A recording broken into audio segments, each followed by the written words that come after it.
यह सत्य घटना गीता प्रेस से प्रकाशित पुस्तक सत्य एवं प्रेरक घटनाएं लेखक भक्त श्री रामशरण दास जी पिलखुआ से लिया गया है।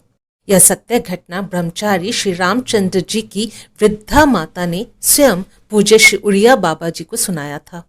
पूज्य ब्रह्मचारी श्री रामचंद्र जी गढ़ मुक्तेश्वर में गंगा जी के तट पर टीन और फूस की कुटिया बना अपनी माँ के साथ रहा करते थे और वहीं गौ सेवा भी किया करते थे। उनका मानना था कि गंगा जी के किनारे अपनी पूज्य माता को साथ लेकर गौ माता की सेवा करूंगा, बस इसी से मेरा मोक्ष हो जाएगा। भला जिस पर अपनी माता, गौ माता, श्री गंगा माता इन तीनों की कृपा हो, उसका परम कल्याण ना हो तो फिर किसका हो। पूज्य ब्रह्मचारी जी गौ भक्त तो थे ही, उनकी बूढ़ी मैया उनसे भी बढ़कर गौवों की अनन्य भक्त थीं। 85 वर्ष की अत्यंत वृद्धा होने पर भी वे स्वयं अपने हाथों से गौवों को बड़े ही प्रेम से नहलाती, खिलाती, पिलाती और उनकी खूब सेवा करती थी। उन्होंने गायों के अलग अलग नाम रखे थे, जैसे गंगा देई, जमुना देई, गोमती देई आदि। गौवों के प्रति उनका इतना स्नेह था कि यदि किसी कारणवश जंगल से गाय न आती अथवा उन गायों को आने में तनिक भी देर हो जाती तो वे अत्यंत परेशान हो उठती। वे खूब जोर जोर से रोती और जंगल की ओर दौड़ पड़ती थी और बड़े जोर जोर से गंगा देई, जमुना देई, गोमती देई, गोदावरी देई आदि नाम लेकर आवाज लगाने लगती। गौवें भी बूढ़ी मैया की आवाज सुन दौड़ती हुई उनके पास चली आती थी।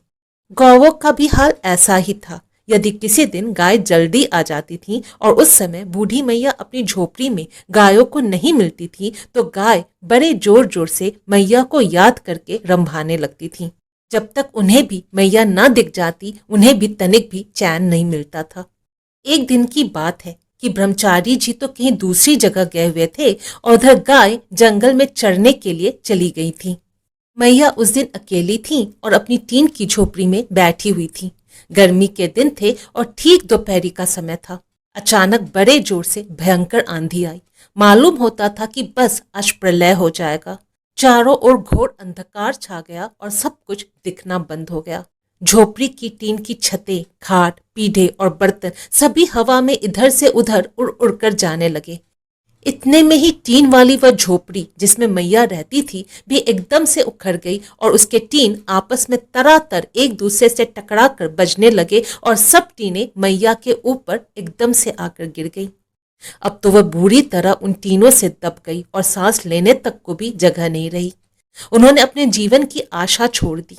उन्होंने सोचा कि अब इस घोर जंगल में कौन आकर के मुझे उठाएगा और इन टीनों से कौन मुझे निकालेगा। मेरा पुत्र ब्रह्मचारी रामचंद्र यहाँ पर है नहीं, वह बाहर गांव में गया हुआ है। अब तो बस इन तीनों में दबकर मेरा मर जाना निश्चित है। उस समय भी उन्हें अपने मर जाने की इतनी चिंता नहीं थी जितनी अपनी गंगा दे, जमुना दे, गोमती दे आदि गायों की चिंता सता रही थी कि मेरे मर जाने के बाद इन गायों की रक्षा और देखभाल कौन करेगा। 2 घंटे पश्चात आंधी चलनी शांत हुई। इधर संध्या का समय हुआ तो जंगल से रंभाती हुई गंगा दे, जमुना दे आदि सभी गाय आई।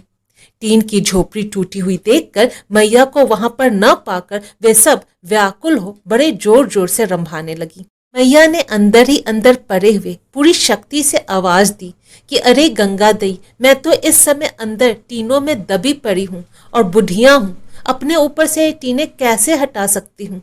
बेटी, अब मैं नहीं बच सकूंगी, इन तीनों को कौन हटाएगा। गायों ने जब मैया की आवाज सुनी तो एक साथ अपने अपने सींगों को टीनों में घुसाकर उन्होंने इन तीनों को अपने सींगों पर उठा लिया। कुछ हवा आई और उससे मैया को कुछ कुछ होश हुआ।